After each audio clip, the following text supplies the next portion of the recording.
Ibu kandung anggota DPR fraksi Partai Golkar, Bambang Hermanto, diduga dibunuh oleh asisten rumah tangganya sendiri.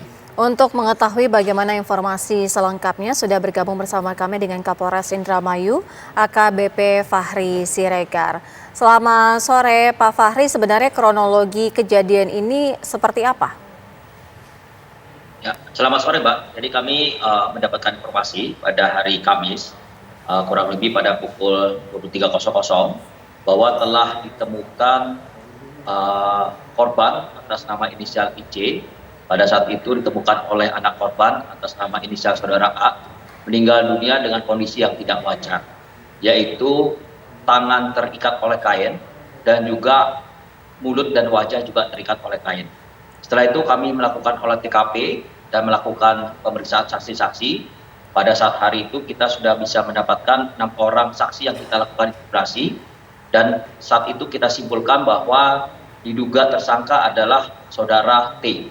Dan selanjutnya kami langsung melakukan penyelidikan keberadaan dari saudara T, dan akhirnya pada hari Jumat pada pukul 11.00 saudara T berhasil kita amankan di kawasan Bale Endah, Kabupaten Bandung. Demikian, Mbak.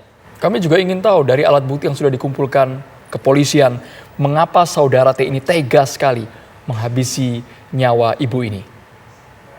Sampai saat ini motif berdasarkan keterangan tersangka karena sakit hati. Tapi sekali lagi terkait masalah motif terus kita akan dalami dan kita akan mencari alat bukti yang lain untuk bisa mendalami dari motif yang dilakukan oleh tersangka.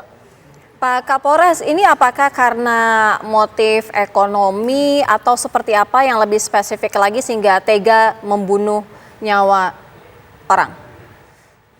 Terkait masalah motif ekonomi memang kita ada kaitannya dengan ada informasi yang kami dapatkan bahwa dari keluarga korban menyatakan bahwa ada satu cincin yang biasa sehari-hari yang digunakan oleh korban itu belum ditemukan, dan juga ada handphone, dan memang handphone sampai saat ini juga kondisinya mati, tidak bisa dihubungi. Namun dari keterangan tersangka yang kami peroleh bahwa tersangka tidak mengakui mengambil handphone dan juga cincin tersebut. Tapi sekali lagi terus kita akan lakukan penggalian informasi, mencari alat bukti dan sebagainya. Sebelumnya sudah berapa lama tersangka ini bekerja bersama dengan ibu anggota DPR ini, Pak? Kurang lebih sekitar 2 minggu untuk bekerja di sana. Oke, kalau dalam kurun waktu 2 minggu artinya sudah direncanakan ketika bekerja atau bagaimana sebenarnya kalau dari pengakuan tersangka? Untuk melakukan aksinya? Iya. Untuk melakukan aksinya spontanitas. Ini sekali lagi ini berdasarkan keterangan dari tersangka bahwa dikarenakan ada ucapan yang menyebabkan sakit hati, akhirnya tersangka melakukan aksinya secara spontanitas. Tapi sekali lagi terkait masalah motif kita akan terus menggali dan mencari fakta-fakta yang terkait masalah motif ini. Pak Fahri, dari riwayat dan juga latar belakang tersangka bisa Anda beri gambaran, Bapak? Apakah memang punya riwayat kriminal atau mungkin dari ekonomi minim atau seperti apa, Pak? Tersangka sebelum bekerja sebagai orang yang bantu-bantu bersih di rumahnya korban, tersangka ini bekerja sebagai pengemis yang berada di sekitar rumah korban. Dan memang uang yang diberikan oleh korban itu biasanya hanya sekitar uang untuk uang makan, itu sekitar 20.000 dan sebagainya. Jadi memang secara ekonomi mungkin termasuk yang masyarakat berkeberhasilan rendah seperti itu. Iya, aksi pembunuhan terhadap ibunda anggota DPR ini apakah dibantu orang lain atau hanya tersangka ini sendiri saja, Pak? Sampai dengan saat ini pengakuan tersangka dilakukan sendiri. Tapi sekali lagi kami akan terus melakukan penyidikan dan mengembangkan segala informasi yang ada dan mencari alat bukti yang lain. Dari gambar yang kami tampilkan, rumahnya besar sekali nih, Pak. Itu di rumah asisten yang bekerja 2 minggu itu apakah memang sendirian saja dengan ibu kandung itu atau ada orang lain lagi yang juga berada di lingkungan yang sama, Pak? Untuk rumah itu bukan rumah yang di TKP ya, saya melihat ini ya. Oke, kalau rumah yang di TKP, Pak, maksud kami rumah yang di TKP, Pak? TKP itu tidak besar ya.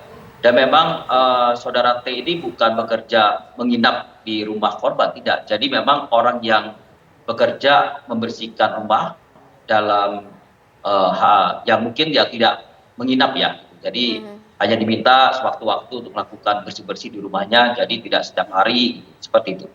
Pak Kapolres, tadi Bapak katakan bahwa sebelumnya pelaku ini merupakan pengemis yang mengemis di sekitar rumah korban. Artinya dia pada saat itu sudah mengenal korban karena korban memberikan uang atau bagaimana? Ya, untuk waktu berapa lama kenalnya kami akan dalami, tetapi memang sudah mengenal karena memang pengemis yang berada di sekitar daerah rumah korban. Ditawarkan kerja oleh korban dikarenakan ada saudara W. Saudara W ini adalah orang yang juga bantu bersih-bersih di rumah korban. Ini sudah tidak bekerja lagi, sehingga akhirnya korban meminta dan menawarkan kepada saudara T untuk bekerja di rumahnya untuk bantu bersih-bersih di rumah korban, seperti itu. Pak Fahri, tapi yang membuat kami aneh, baru bekerja 2 minggu, kemudian ada unsur sakit hati dan tega sekali menghabisi nyawa orang. Apakah memang murni ini pelaku tunggal atau ada yang menyuruh, ada unsur dendam atau bagaimana Pak? Agar tidak ada spekulasi liar yang beredar di luar. Ya, sampai dengan saat ini kita berdasarkan keterangan tersangka ya, itu motif yang disampaikan adalah sakit hati karena ada ucapan dari korban yang membuat tersangka sakit hati. Tapi sekali lagi tentunya kami akan terus melakukan penyidikan, pengembangan alat bukti dan sebagainya, mencari fakta-fakta untuk bisa mengetahui motif-motif lain yang bisa saja dimungkinkan terjadi pada kasus ini. Terima kasih Kapolres Indramayu AKBP Fahri Siregar sudah bergabung di Kabar Petang. Ya, terima kasih.